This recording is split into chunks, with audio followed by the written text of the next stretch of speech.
Hüsnü güzel aletleri heç Qusar Naturals'ın 100% təbii şirələri gəldi. Bir-birindən gözəl.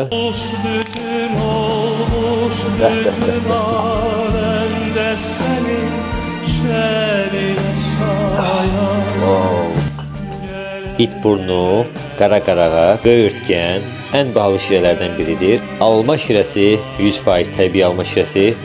Tərkibində heç şəkər də yoxdur.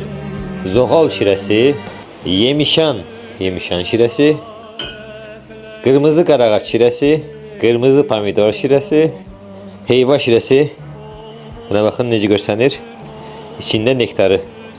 Bu da feyxo şirəsi, balqabaq. Heç kimin sevmədiyi balqabaq. Armud.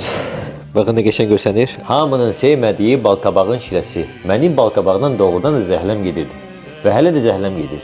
Balqabaq qutabı və yaxud da nə bilim aşı. Bu başqa bir şeydir. Bu balqabaq şirəsidir. Balqabaq. Wow, elə bir dadı var həqiqətən də. Bu kameradan bu dadı göstərmək olmur heç. Amma ənənəvi qaydalara sadiq oluram.